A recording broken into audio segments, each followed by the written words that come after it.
Su với Lu còn ngủ hết.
Đây, ăn đi.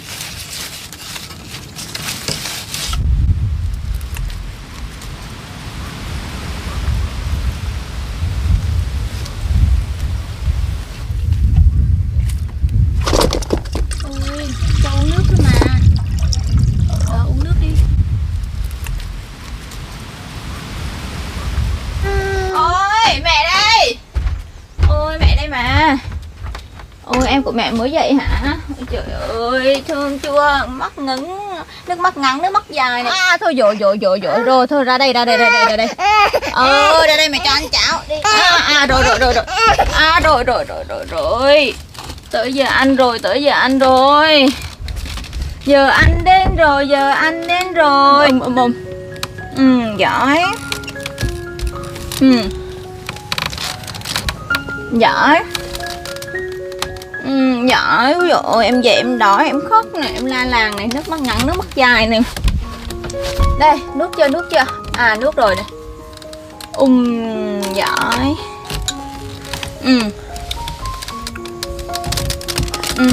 Giỏi.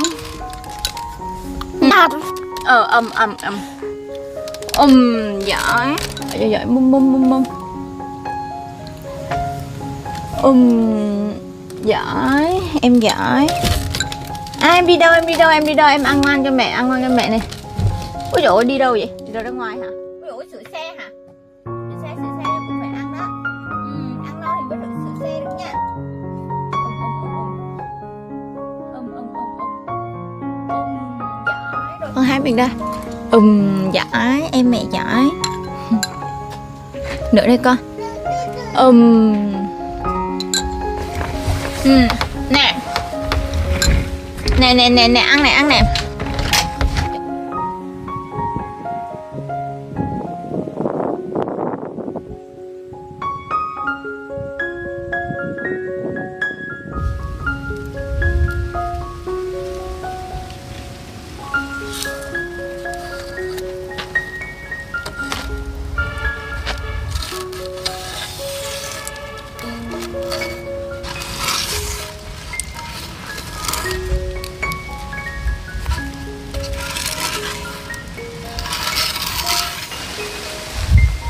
Thơm thật. Thịt như này là gì vậy?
Dạ, đợi mẹ ăn xong rồi mẹ đưa em lên Bắc Mến. Ui ôi, giật của mẹ luôn rồi. Đó. Hai mẹ con mình cùng ăn. Cháo rồi giờ còn ăn bánh mì của mẹ nữa. Bánh mì này khô lắm em ơi. Em khó ăn lắm. Em lại xé cái này nè, cho em ăn cho dễ nhá. Ăn ruột cho mềm nhá. Ăn ruột cho dễ nhai nhá. Bỏ đi hơi cứng.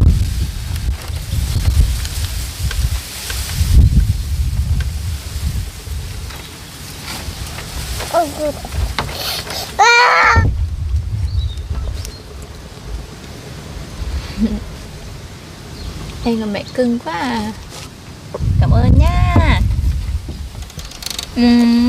Mâm mâm mâm mâm mâm. Ôi giời ơi, ngậm cầm.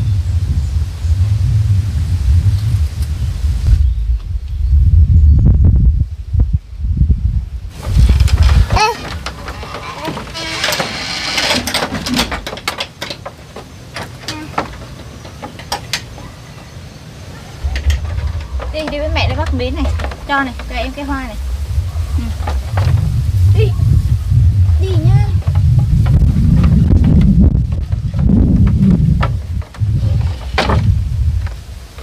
Đây, Bắc Mến nè.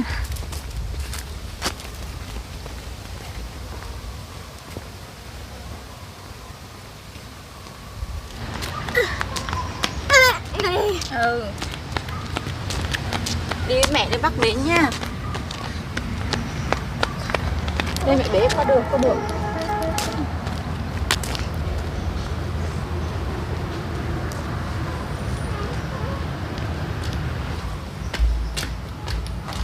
Rồi, tới Bắc Mến rồi.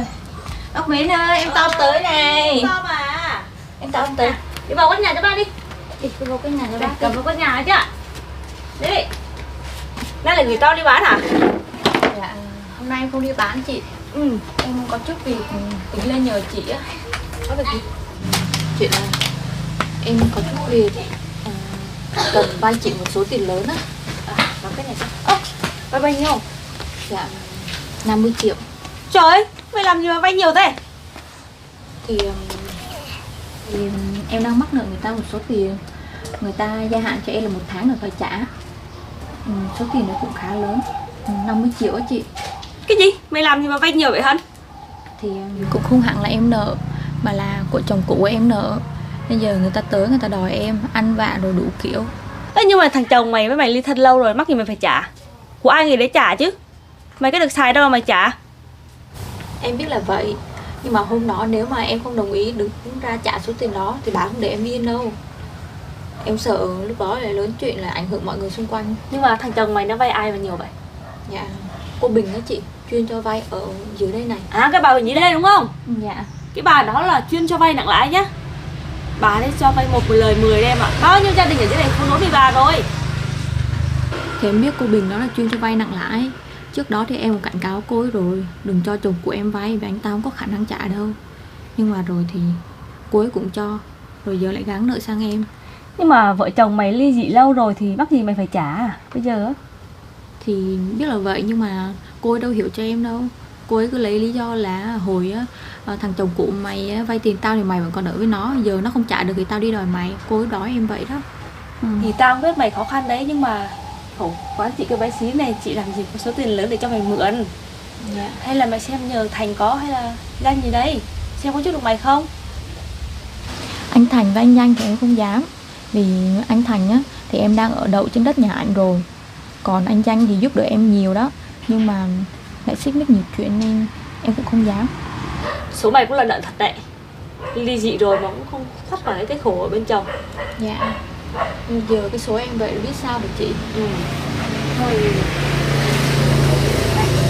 chị còn ít tiền hàng này, em xem rồi có vay thêm của ai không? Thôi, chị có cho em mượn thì em vay, chứ tiền hàng của chị thì em không nhận đâu. Lỡ người ta tới đòi tiền hàng chị cũng có là sao. Thôi mày cứ cầm đi, chị tự lo được mà, cứ cầm đi. Thôi, em không nhận đâu. Chị cầm đấy, thôi em về nhá. Tao ơi về con. Sao đây mẹ? Ủa, thế là không lấy thật à? Dạ thôi em không lấy đâu, thôi để em bị khách khác. Chứ tiền hàng của chị em lấy rồi, lỡ người ta tới lấy hàng chị không có là lại để chị nó. Thôi em về nhá. Bye bye bác đi. Bye bye bác. Chào bác đi về nhé. Bye bác. Em về nhé chị. Ừ. Cái con này cái số làm sao ấy nhỉ?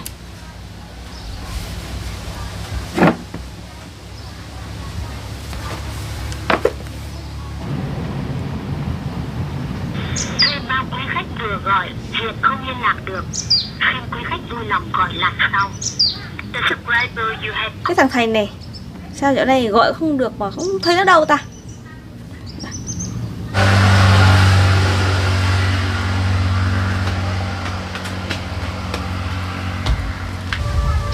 Alo. Alo chị Mến à? Danh à? Danh có rảnh không? Dạ bây giờ em đang tới cả có việc gì vậy chị Mến? À chị có một chút chuyện muốn nói với em mà không biết em sắp rảnh chưa? Nếu gấp thì em chạy xuống luôn cũng được. À thì cũng không gấp lắm. Nhưng mà nếu em rảnh thì em chạy xuống chị có chút việc.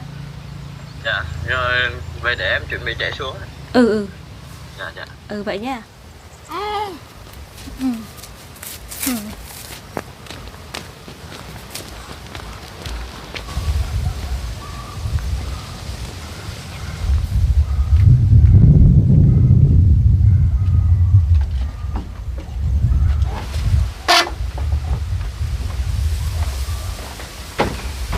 Em tao ở trong nhà chơi ngoan nhá. Em đó.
Mình sửa tạm vậy thôi. Bây giờ không có cỏ tranh mình cũng không xây lại được. Để hôm sau vậy hái cỏ tranh rồi làm lại luôn.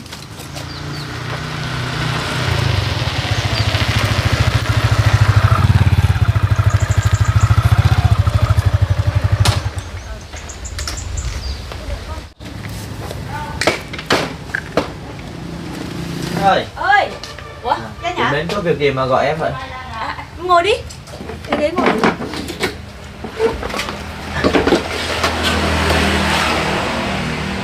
Có chuyện gì mà chị Mến?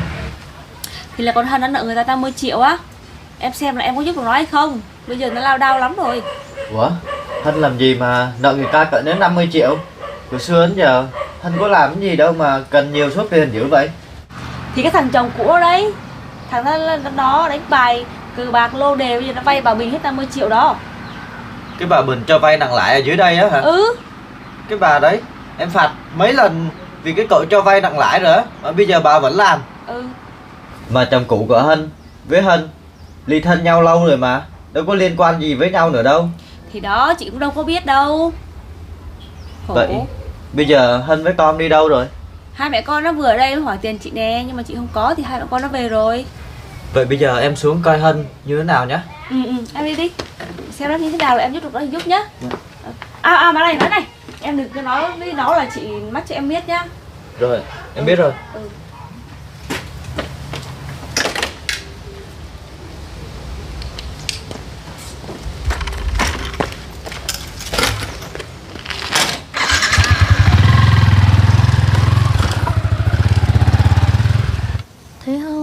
Thấy trong trắng quay không? Đó, đẹp không?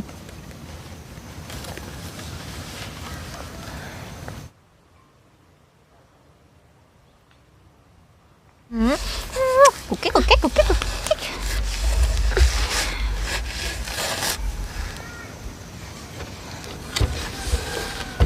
Giờ sao đi ta? Mình biết làm sao xôi nợ ở đây.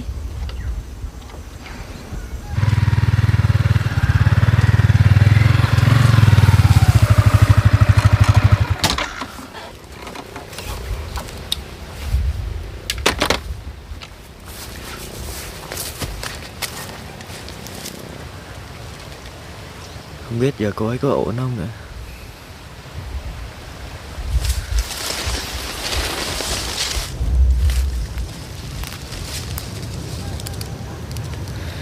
Sao nhìn cô ấy tiểu tụy quá nhỉ?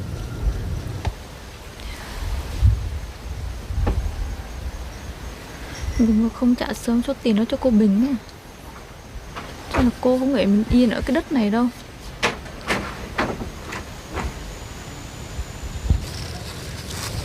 Cô ấy nhìn không ổn rồi. Mà Thành đâu rồi? Sao để cô ấy một mình lo lắng vậy?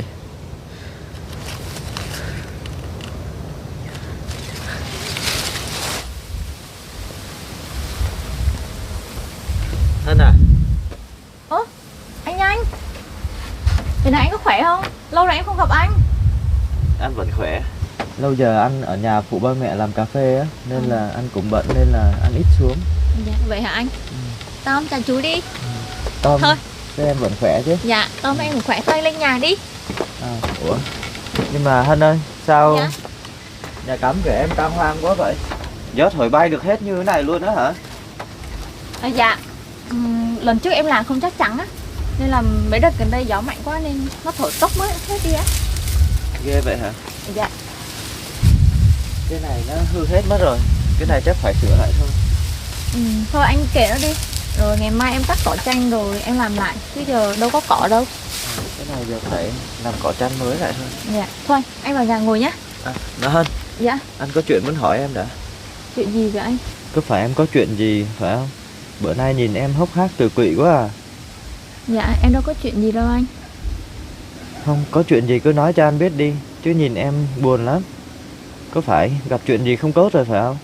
Dạ, em đâu có chuyện gì đâu. Anh lo xa thôi à? Em có nói thật không vậy? Chứ anh nhìn em thấy em hoang mang mà thất thần lắm á. Có gì nói cho anh biết đi mà. Dạ em không sao. Dạo này thời tiết thay đổi nên nhìn sắc mặt em không được tốt tí thôi mà. Em nói vậy thì anh cũng mừng. Mong là em với con đều khỏe, không bị sao hết. Dạ em cảm ơn anh. Nhưng mà Thành đâu rồi? Mà sao anh không thấy nhỉ? Anh Thành thì anh đi làm chứ. Sao mà em biết được? Bây giờ Thành cư chí làm ăn như vậy giờ cũng tốt. Mà em với Thành tính khi nào cưới vậy mà không thấy mời anh nhỉ? Hả? Anh nói đám cưới nào? Ủa anh đang nói gì vậy? Em với anh Thành bạn bè bình thường mà đám cưới là sao? Thôi, em lừa anh làm cái gì? Chính mắt anh nhìn thấy em với Thành vô tiệm váy cưới, thuê váy cưới để chuẩn bị làm đám cưới mà. Trời ơi anh ơi, anh hiểu lầm rồi. Hôm đó anh Thành anh dắt em đến đấy để xin cho em học nghề. Em vừa học vừa làm ở tiệm váy cưới đó. Chứ có đám cưới nào đâu anh. Em giờ tâm trạng đâu mà nghĩ đến gia đình. Ủa, vậy á hả? Vậy mà anh cứ tưởng là em với Thành về ở chung một nhà cơ. Làm anh mấy bữa nay ngại không dám gặp em rồi cơ. Ôi trời ơi, anh mà còn tưởng được vậy em thua luôn á. Anh Thành anh thấy em khó khăn nên anh giúp đỡ em được học việc ở đấy thôi. Vừa học vừa làm. Mà thôi, anh đừng nghĩ đến chuyện này nữa. Em với anh Thành không có gì hết á.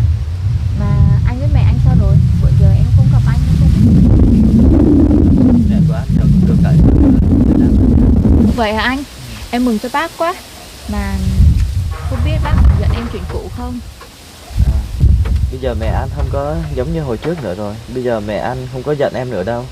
Mẹ anh cũng thay đổi nhiều lắm rồi. Vậy thì may quá, em cũng mừng cho bác. Thôi, anh vào nhà đi, vào nhà uống nước. À mà Hân này, Dạ? Anh thấy giờ em với con cũng khỏe như vậy là tốt rồi. Bây giờ anh chắc có chút việc anh phải đi á. Anh mới tới mà, sao về sớm vậy? Anh có chút việc gấp á, anh phải đi. Nếu mà rảnh anh lại xuống thăm hai mẹ con em nhé. Dạ, vậy anh có việc gấp thì anh đi đi. Không lại trễ việc. Đi nhé. Không biết việc gì mà anh Danh gấp dữ vậy. Mới xuống thôi mà.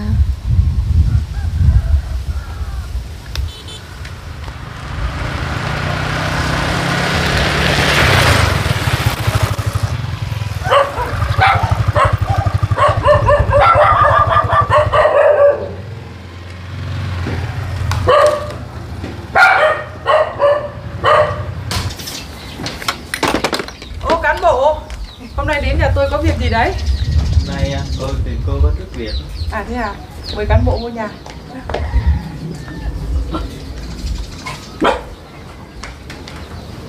Cậu đến nhà tôi có việc gì không? Tôi có chút việc muốn nói với chị. Để tôi đi lấy nước cho cậu nhé. Không cần đâu, nói một chút thôi rồi tôi có việc tôi đi luôn. Cậu có việc gì mà đến tìm tôi? Không phải cậu đã nghỉ việc ở ngoài xã rồi sao? Hôm nay tôi đến gặp cô là muốn nói về chuyện riêng hơn. Thì có việc gì thì cậu nói đi. Chứ tôi bận việc lắm. Tôi còn muốn đi làm công việc của tôi nữa. Tôi đến đây về chuyện của Hân. Cái khoản nợ mà bà đang đòi Hân á, cô ấy không có nghĩa vụ phải trả. Bởi vì cái khoản nợ đó không phải là Hân nợ. Hóa ra là chuyện này hả? Cô ta không vay, nhưng mà chồng của cô ta vay. Hắn không trả được thì vợ phải trả. Điều này có gì sai hả cán bộ? Hay là cậu thích cô ta? Nếu cậu thích cô ta thì cậu trả nợ cho cô ta đi. Cô nói cái kiểu gì mà kỳ vậy?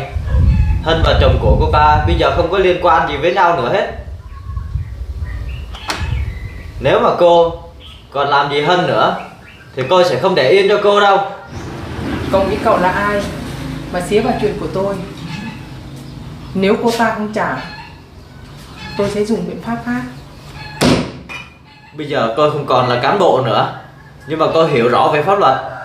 Ở cái xóm này ai chả biết bà cho vay nặng lãi, hại biết bao nhiêu người rồi. Nếu mà bà phạm pháp luật, thế nào cũng bị trừng trị thôi.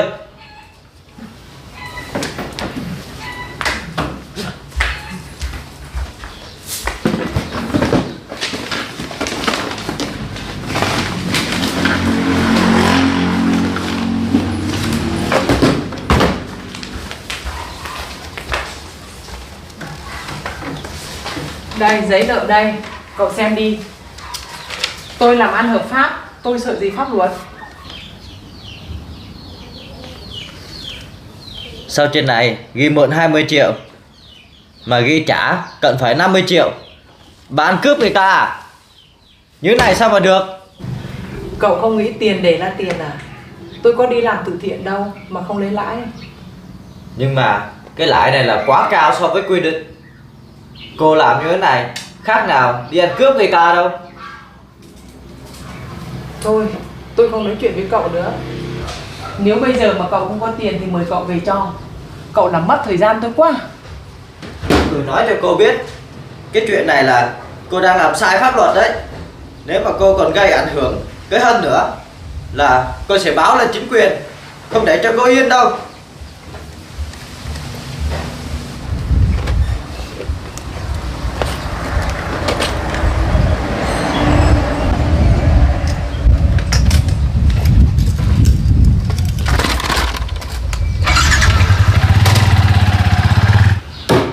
Đồ chó chết. Chúng mày tính quyệt tiền bà hả? Bà không để im cho chúng mày đâu nhá. Nợ nần như thế này mà không muốn trả. Hay là hai mặt tròn, chú ngồi học bài một mình bên ngô vang theo vùng sang. Bao nhiêu chú chim non cùng đã cố gắng rôi dòng, cùng toàn chiếc ve song nhịp theo tiếng hát vang tròn. Hồi rơm vàng là hai sợi vàng rơm, ba làm trôi to, ba làm trôi nhỏ, trôi to mà bước chân to, đó là trôi nhỏ, bước sân nhà ba đừng tình tình tình tình tình tình tình tình tình. Thương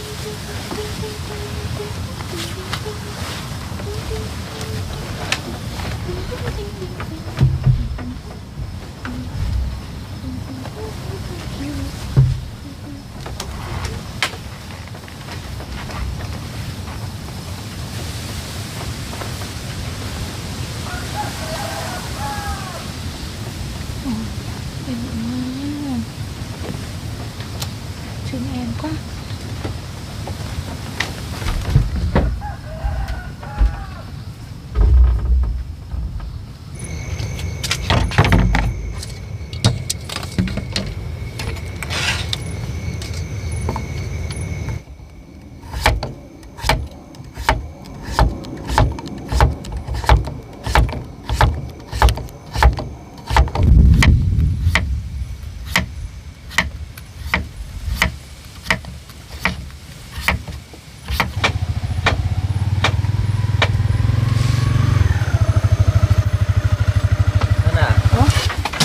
Anh sao tối vậy rồi mà anh còn vào kiếm em?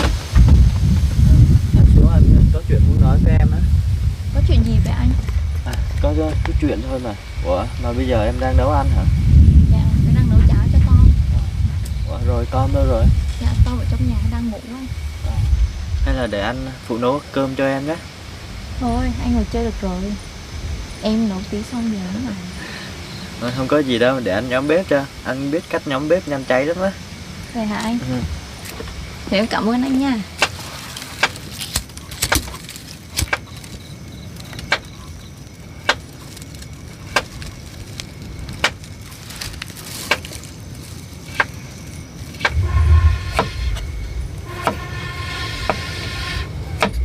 Anh Danh, anh ăn cơm chưa? Anh mới đi công việc về á, nên là anh cũng chưa có ăn. Em có thịt hun khói á. Lát nữa anh ở lại ăn cơm với em luôn. Ủa vậy hả? Nếu mà anh không bận. Tối nay anh cũng không có bận gì nữa đâu. Ủa mà thịt không khói em mua hả? Dạ không, em tự làm á. Giỏi vậy hả? Thịt không khói mà cũng biết làm luôn. Dạ món nó làm đơn giản mà anh. Em giỏi quá nè, nhiều món em biết làm ghê á.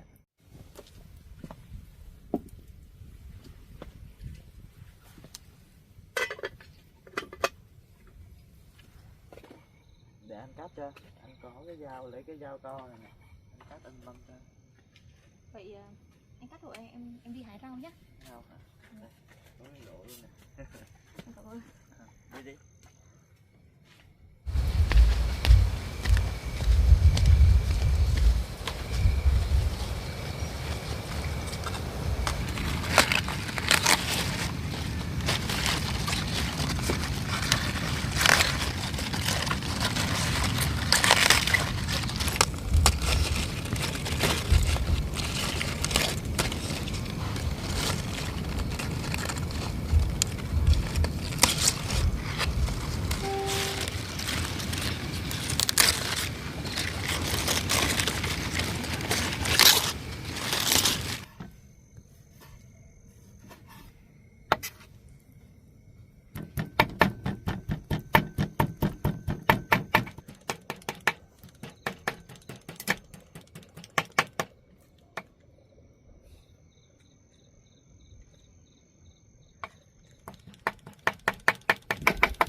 thịt hun khói đây anh này.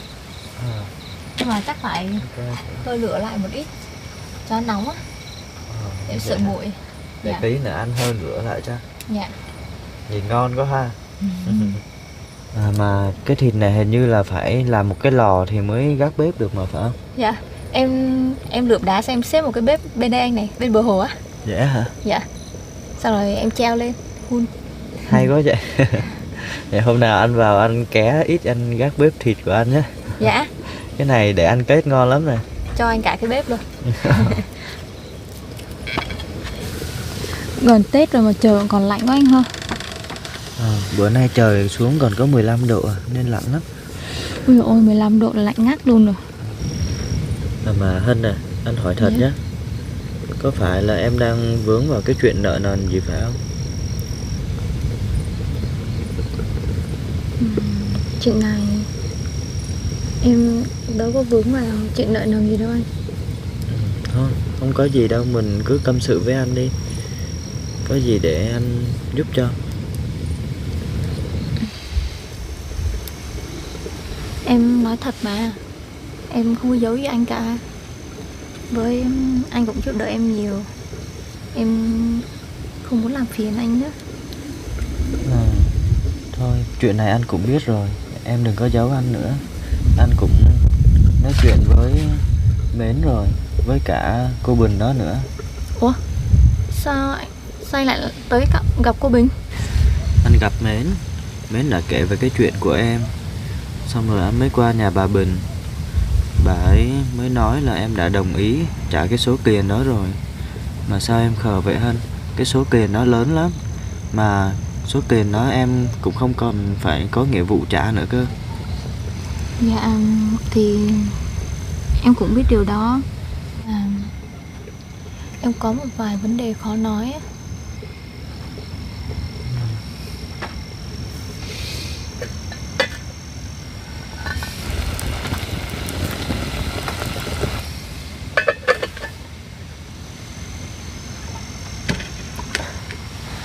Thôi em có chuyện gì thì cứ nói cho anh đi. Nếu mà anh không biết thì làm sao mà anh giúp được gì cho em. Thì anh ta cũng là chồng cũ của em. Giờ anh ta không trả nợ được cho cô Bình thì cô kiếm em cũng là lẽ đương nhiên thôi. Nhưng em sợ là em không đứng ra trả số nợ đó thì cô Bình lại đến đây lại phá. Lúc đó mọi chuyện lại lớn, lại ảnh hưởng đến các chủ vườn đó. Với lại em còn một vấn đề nữa. Sao mà em cứ cốt với người ta như vậy nè. Chồng cũ của em á thì hồi xưa em nuôi con, hắn ta không trợ cấp cho con được đồng nào, còn bỏ mặc em với con không à. Còn bà Bình á, bà chỉ hù em vậy thôi, chứ bà không dám làm gì em đâu. Nếu mà bà vô đây quậy á thì đã có pháp luật lo rồi, nên là em không cần lo về bà đó đâu nhé. Thì em cũng biết là vậy, nhưng mà em còn một vấn đề lo lắng nữa. Là em sợ bà sẽ tới phá mẹ chồng cũ của em á. Chồng cũ của em đi tù thì mẹ chồng em cũng đã lao đao lắm rồi. Giờ mà để mẹ chồng cũ của em biết được anh ta có một số nợ lớn như vậy á, em sợ bà biết được không sống nổi.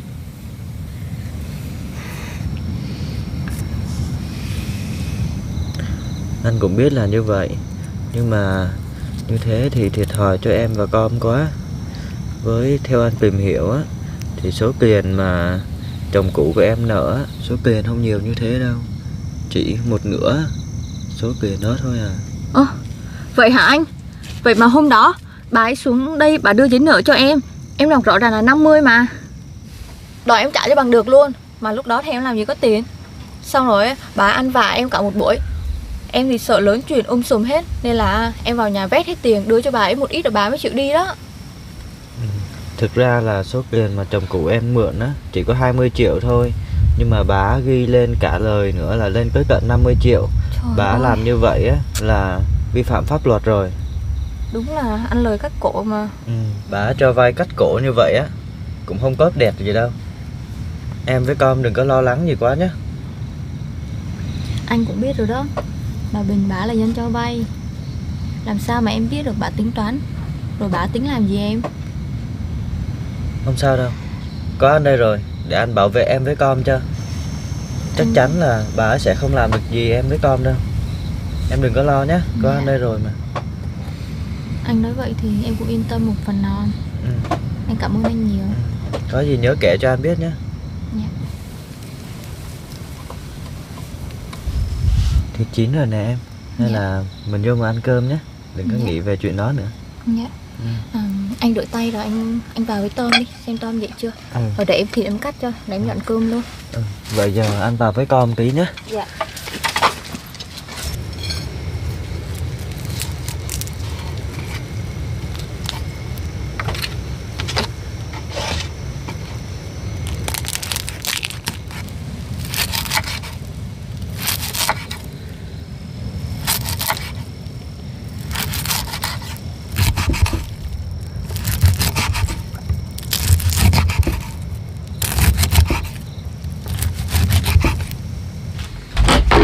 Con mà, em dậy hồi nào đây? Dậy ngồi đây chơi vậy hả? Em giỏi quá trời. Con gì đây? Đẹp thế nè, em có con gì đẹp thế? Đâu con nó chơi làm sao đâu? Ồ, vậy hả? Con gì đây? Phải con bò không? Chạy hả? Chạy nè.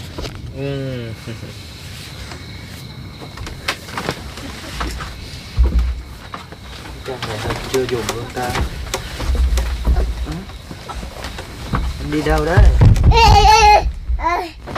Sao trời lạnh này mà Hân không dùng cái chăn này nhỉ?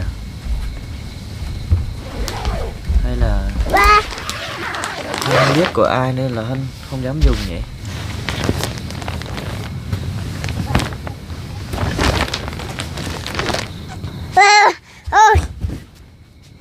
Tối con đắp chăn này cho ấm nhá. Lên đây nè. Con đắp chăn này ấm nha. Bên kia nó lạnh lắm. Chăn này ấm lắm á. Thương em quá nè.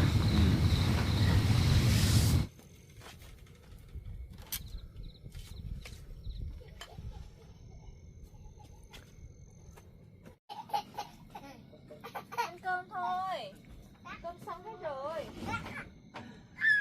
Ôi chơi dữ chú ra mà cười dữ vậy. Ăn cơm thôi. Anh chạy giùm em cái thảm ra giùm em á.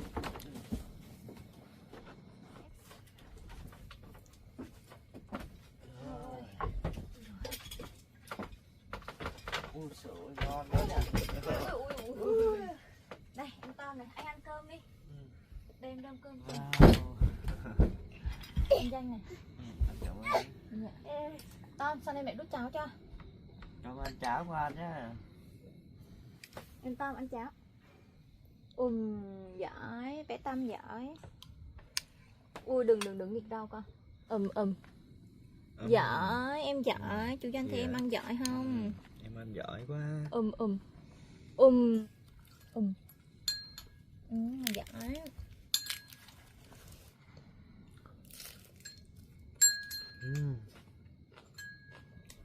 Có mùi thơm của hạt dổi với cái mùi thơm của cái hạt gì nữa hả em? Anh giỏi thật. Anh đoán được có mùi dội luôn.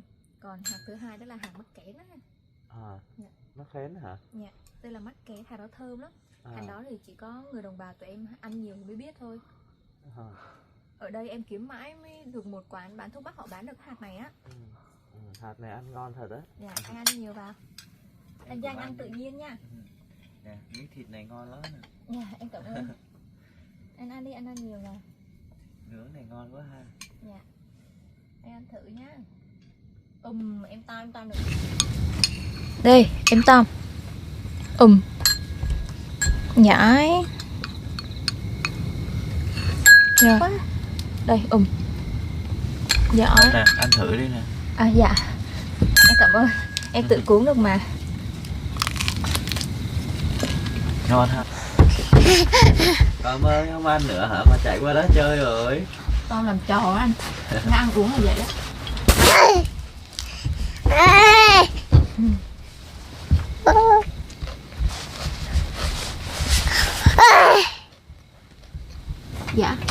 cái tranh đó sao em không dùng hả?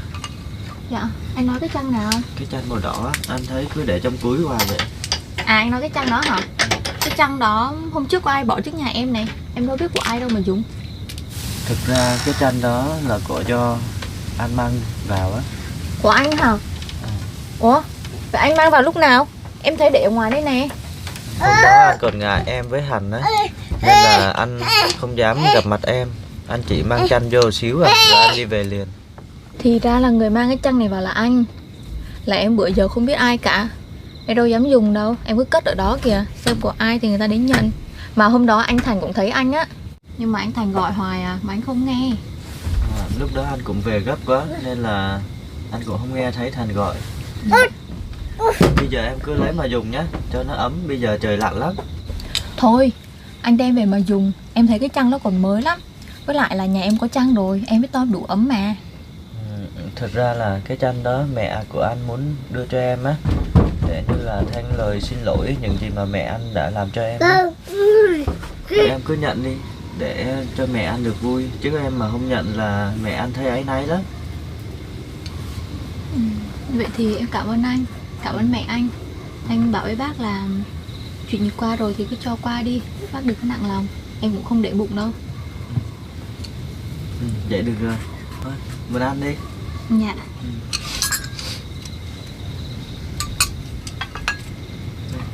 Anh hỏi em cảm ơn. Thịt ngon quá à. Dạ. Tâm ơi, tới đây mẹ đút cho nước cháo nè. Còn chút xíu nữa thôi. Con giỏi à. Đó, Tâm nhận bưng bưng nè.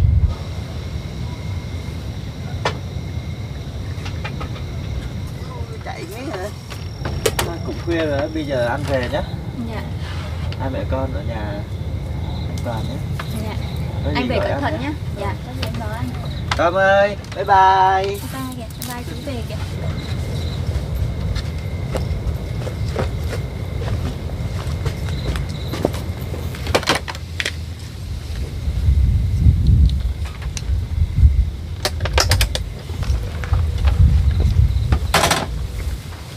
Em về cẩn thận nha.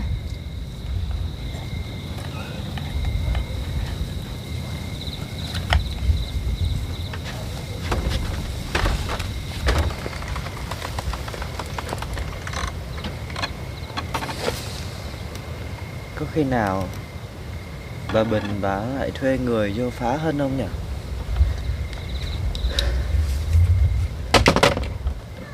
Tối nay nghe nguy hiểm thế nhỉ? Hồi chiều mình vô mình nói bà như vậy, có khi bà lại kêu người vô phá thật. Thôi, mình cứ ở đây trông chừng Hân đã, cho an toàn.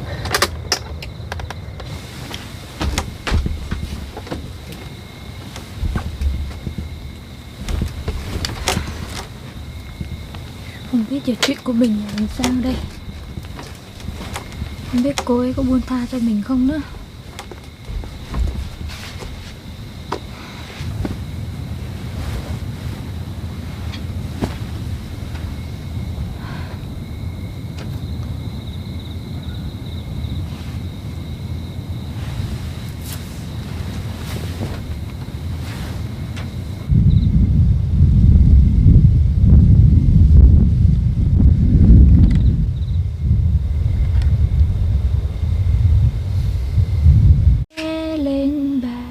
Bé đi mau giáo, cô khen bé là bé không khóc nhẹ, không khóc nhẹ, để mẹ trồng cây trái, cho vào nhà máy, ông bà vui cây cây, la la la la la la la la la.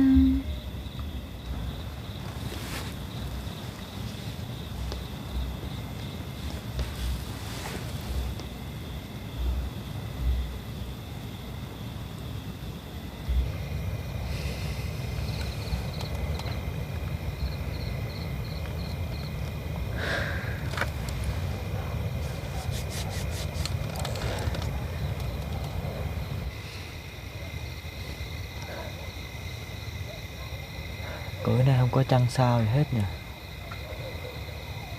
Giờ cũng muộn rồi. Chắc bà không tới đây nữa đâu. con giờ biết ngủ chưa nhỉ?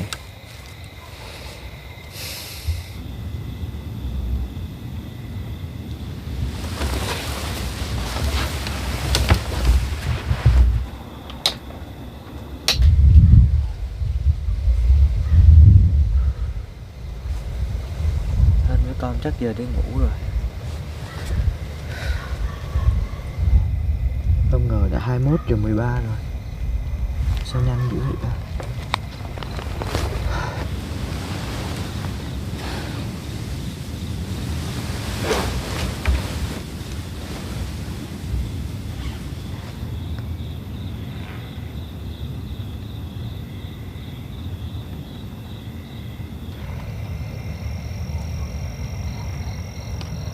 Chắc giờ mình cũng phải về thôi.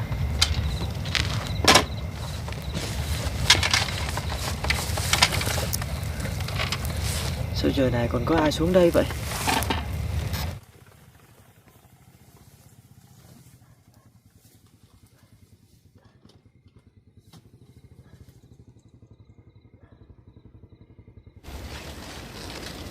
Ai giờ này còn vào đây vậy nhỉ? Là bà ca. Không ngờ bà đấy lại dám vô đây thật.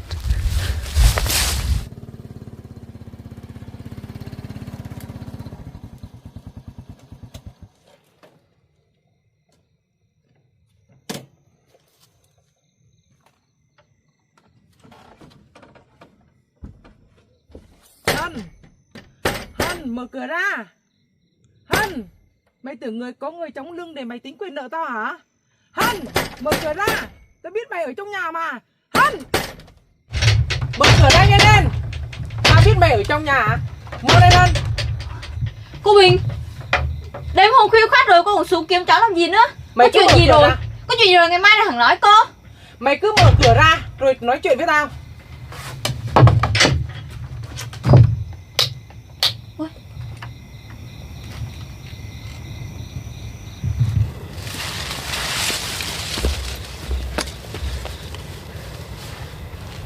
Bà Quyên, xem lần này bà chối được nữa không? Muộn rồi nên cháu không muốn gặp cô. Để cho con cháu ngủ nữa. Ngày mai rồi cháu nói chuyện với cô sau được không? Không, tao muốn gặp mày ngay bây giờ. Bây giờ muộn rồi, lỡ cho ra gặp cô rồi cô làm gì cháu thì sao? Tao không làm gì mày đâu. Nếu mày không mở cửa là tao đập phá nhà mày luôn đó. Cô bình tĩnh đã. Mà cô đừng nói lớn tiếng quá. Con của cháu đang ngủ á.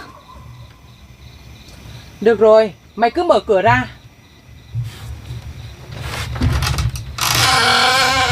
Con Danh, mày chính quyền nợ tao phải không? Cô làm cái gì vậy? Mày từ đó cho người xuống cảnh cáo tao hả? Cô làm gì vậy? Hả? Cô Mày bỏ nợ ra.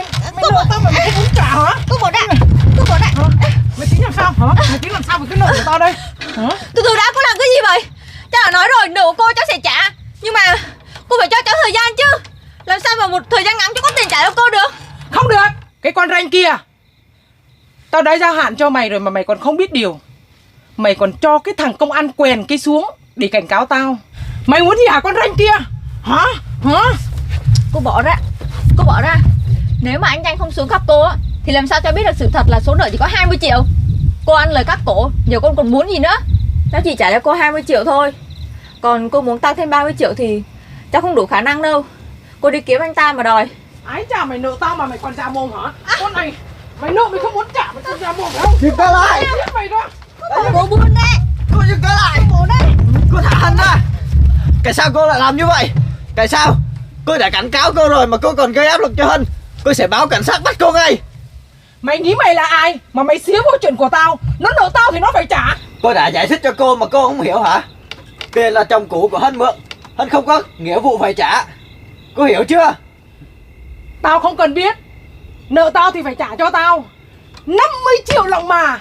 Mà sao lại không trả hả? Hân vì cái tình cái nghĩa mà trả cho cô 20 triệu. Vậy là quá đủ rồi. Sao cô tham lam quá vậy? Tham lam cái gì? Tiền mồ hôi nước mắt của tao mà chúng mày hùa nhau để mà ăn hiếp bà già này à? Trời đất ơi, sao có khổ mà trời. Bà có thôi ăn vạ ở đây đi không? Trời đất ơi, Cô có thôi tụi ngay mày đi hùa không? nhau để ăn hiếp tao. Đây, trời tôi có bằng ơi. chứng cô hành hung người khác đây. Cô có Mày tin xóa ngay đi không? Hả? tôi bảo công an bắt cô ngay bây giờ không? Tụi mày được lắm. Ô, anh ơi. Tụi mày không xong với tao đâu. Con ranh kia, đừng tưởng là cái thằng cảnh sát hết thời này bảo vệ được mày. Hãy chờ đấy nhá.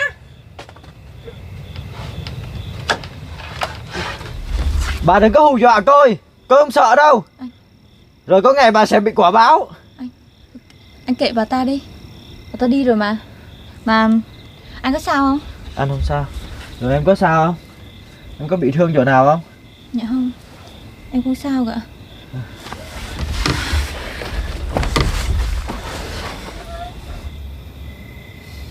Anh Nhanh, em tưởng là anh Nhanh đi về rồi mà. À, anh cũng đi về rồi á, nhưng mà anh thấy không yên tâm nên anh quay lại. Không ngờ là anh lại gặp bà đó lại quay lại đây thật luôn. Em làm phiền anh quá à. Đêm hôm khuya khắc như thế này mà anh còn ở đây nữa. Không, cái này không phải là làm phiền gì đâu. Có những chuyện á hả, em cần được người khác giúp đỡ nữa. Chứ một mình em biết bao nhiêu là chuyện, làm sao mà em gánh vác hết được. Ai cũng có giới hạn của mình hết anh à. Làm sao mà em cứ dựa dẫm vào người khác hoài được. Anh biết là em là một người mạnh mẽ, nhưng mà mạnh mẽ quá nhiều khi cũng làm cho mình yếu đuối, mệt mỏi á em à. Hãy để cho anh gánh vác một phần cuộc sống của em, để cuộc sống này trở nên tốt đẹp hơn nhé. Em cảm ơn anh nhiều. Không có gì đâu, anh luôn bên cạnh em mà.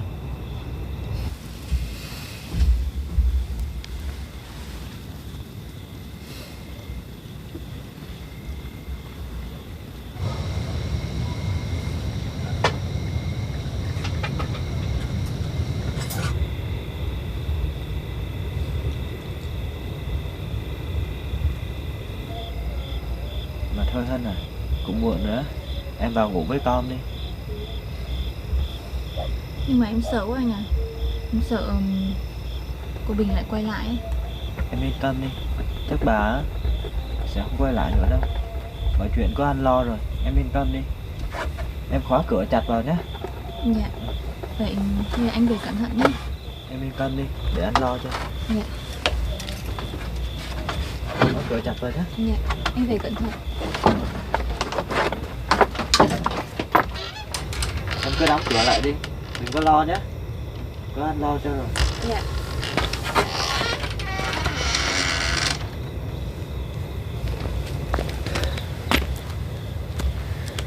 Giờ mình về liệu có ổn không nhỉ? Hồi nãy bà tuyên bố hùng hồn như vậy, có khi nào bà lại kêu người tới đây phá nữa không? Nếu mà bà tới đây nữa, một mình Hân làm sao mà chống cự được?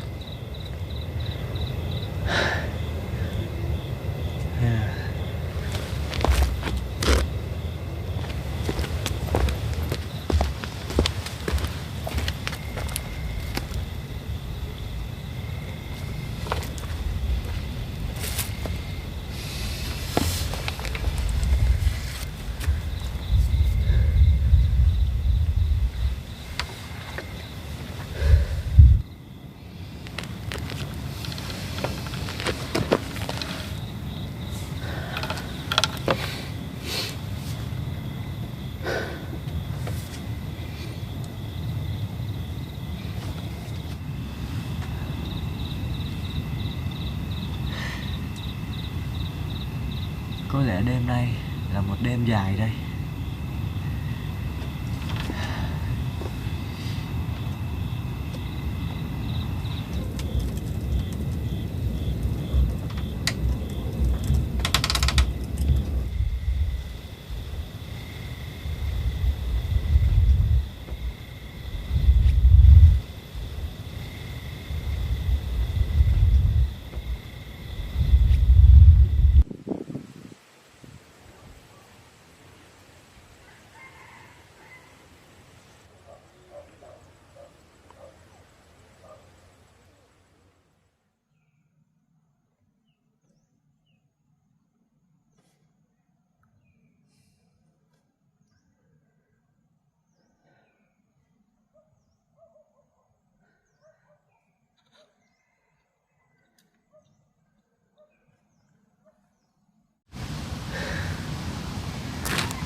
Cô ấy còn chưa dậy nữa.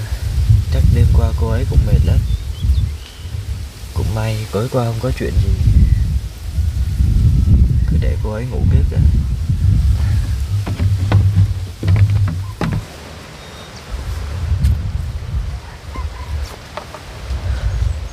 Sáng thế này rồi chắc bà ca cũng không dám đến đây làm gì nữa đâu. Chắc về nhà ăn tí đã.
Em Tâm.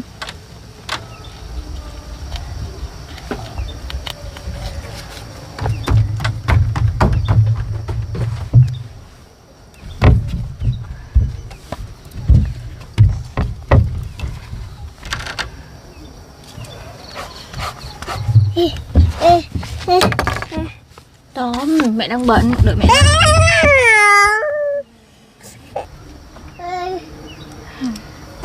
Bao nhiêu dự định của mình coi như bây giờ chỉ đủ khả năng mua cho to một bộ quần áo, rồi tiền gạo vô ăn thôi. Còn mấy cái này để sau vậy. Không sao, mình làm được mà. Thôi, đi làm thôi.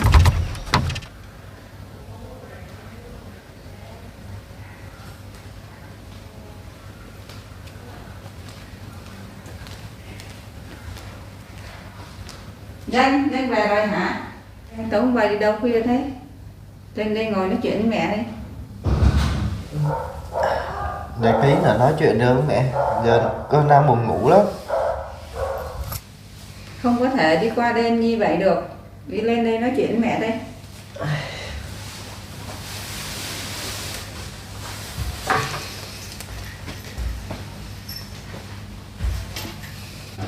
Thế này con có đi trực đâu mà sao con đi qua đêm như vậy?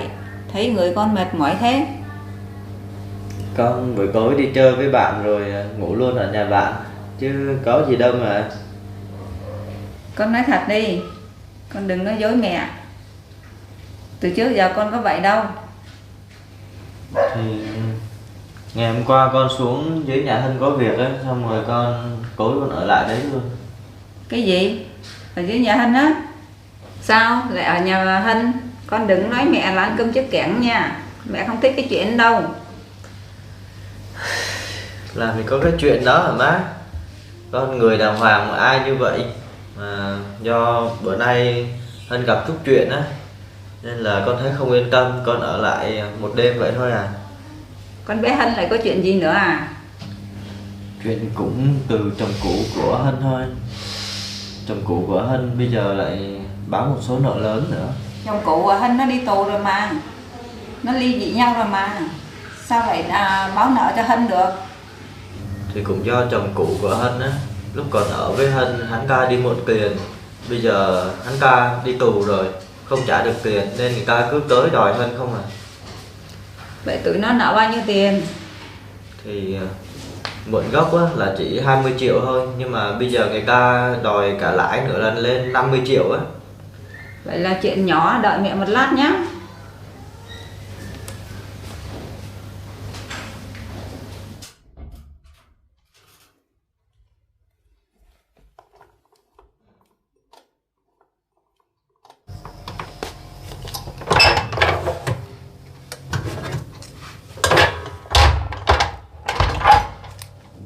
chắc đủ á, 50 triệu chắc đủ.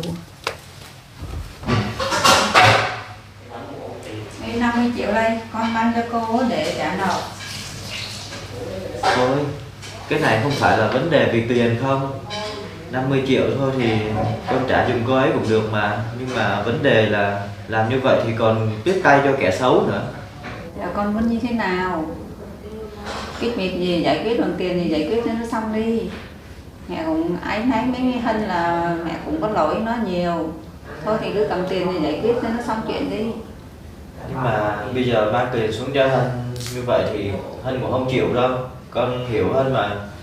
Với lại mình làm như vậy cũng không có đúng lắm. Để có gì con báo lên cấp trên rồi xin hướng giải quyết sau. Vậy có được không? Con nghĩ cách này là tốt nhất rồi. Những người như vậy á phải bị pháp luật trừng trị thì họ mới sợ được. Chứ dùng tiền thì càng khiến cho họ làm tới hơn thôi. Con biết má là muốn bù đắp cho Hân, nhưng mà chuyện này cứ để cho con lo cho. Má cứ yên tâm đi. Bây giờ con nghỉ ngơi tí đã, con hơi mệt. Không biết để tụi nó giải quyết như vậy không biết có được không? Dính vào bọn vay nặng lãi là mệt lắm.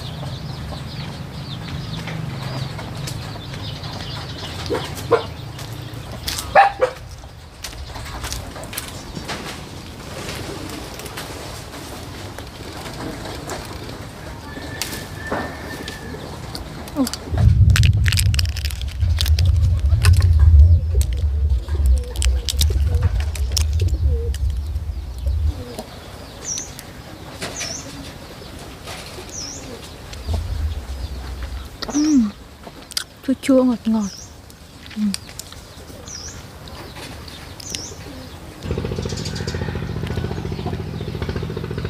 Mê này không phải là mê Thái, là chua chua ngọt ngọt. Chua chua ngọt ngọt nhưng mà cũng ngon.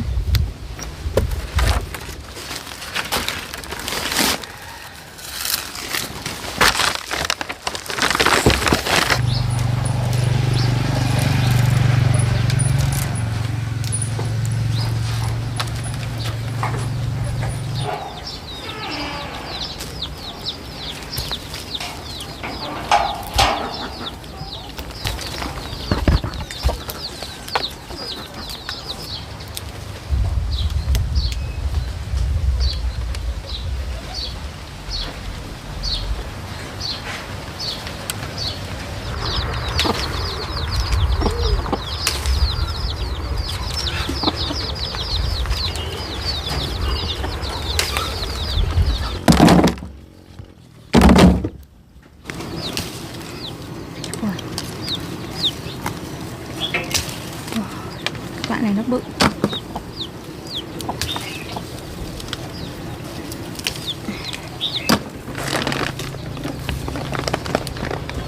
Trời ơi, cành me này dai dữ ta. Dai là được à.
quả dốt bột.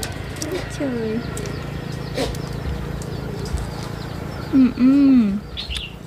Quả dốt bột này ngon ghê á.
Cành này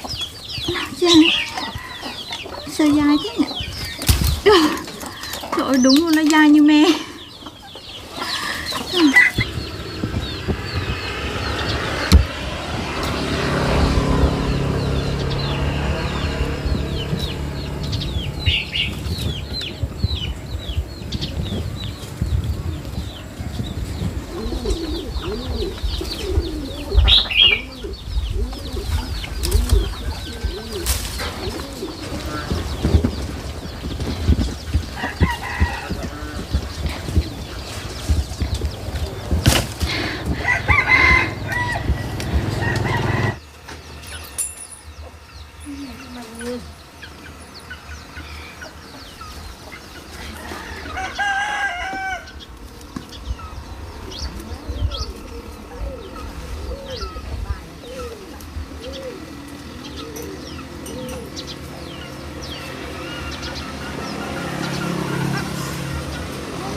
Chua chua ngọt ngọt,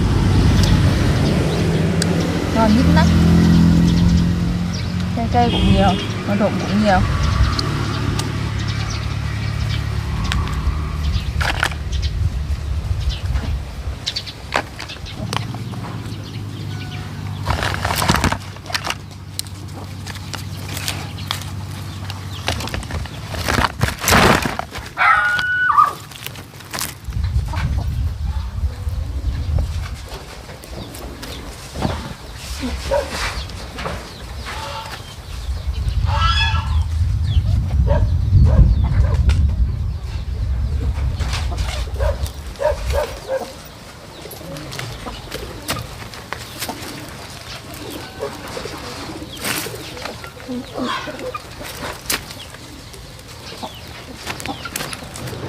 Chị ơi, chị Như ơi, chị Như ơi, chị Như, chị Như ơi, tính tiền em ơi. Ơi, cải chiến không? Tao đã cho lần ăn không? Thôi mày đem về đi, tao cho con đi đấy. Dạ em cảm ơn chị Như nha, chứ me trên cây còn nhiều quá mà em hái không được. Dạ vậy em về nha.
Mày làm gì mà chạy ghê thế Hân? Hả? Hình như có ai đi theo em sao chị Mến? Đâu, tao làm gì có thấy ai đâu. Mẹ em thấy mà. Đi là xong rồi em nó không thấy ai đâu. Ôi, con Ra đi. Ô Mến, có người đi theo em thật, mặc đồ đen. Đi dọc dọc theo em ở cái đoạn đường như này. mà mày cứ làm gì đâu mà người ta theo mày? Em không biết là em đi hái me về, mà em thấy em đi đường nào nó cũng đi theo. Em cua nó cũng cua theo luôn. Nó đi xong đường em vậy đó, em sợ quá em chạy.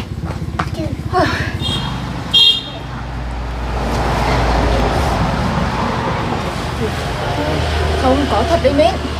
Không. Mày cứ bình tĩnh xem nào. Bình tĩnh chưa? Để ta ra xem con đứa nào không đỡ mày.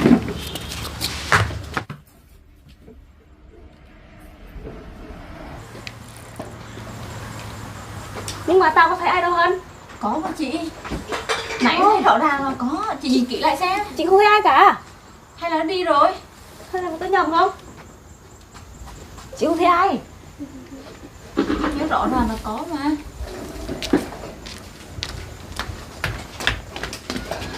Đây, tao không thấy ai đâu. Hay là mình nhầm rồi. Chắc họ là người đi đường chứ. Rõ ràng em thấy mà.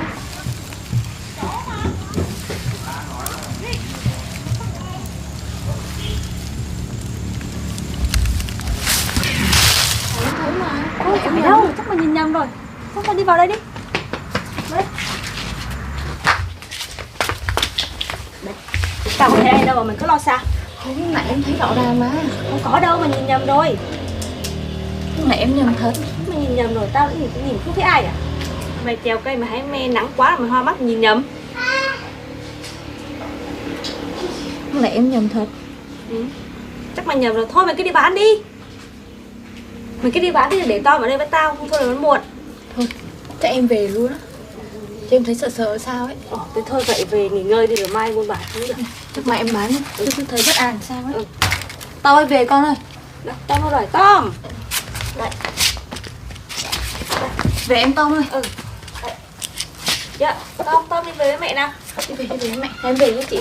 Thôi đi về cẩn thận nhá. Dạ. Có gì nói tao nhá. Dạ, Đừng có lo sợ nhá. Bye bye. Em về với chị. Tom ngoan thế nhỉ.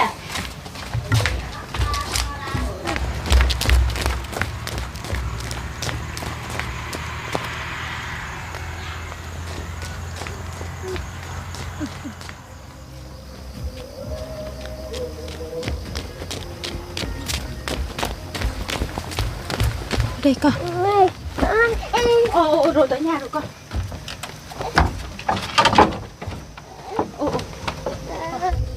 Rồi, đợi mẹ lát, đợi mẹ lát.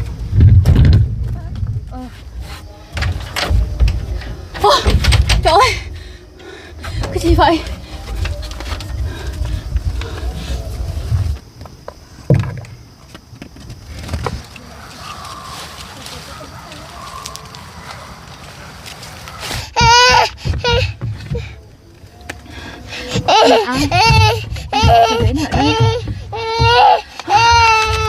Con vào đây với mẹ.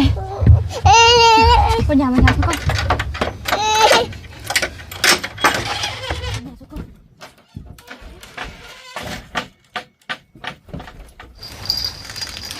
Không biết ai đã để tờ giấy đó ở đây.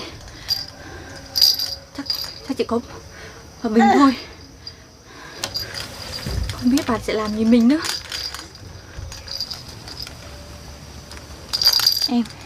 Em ở đây mẹ em không được chạy ra ngoài kia nghe chưa?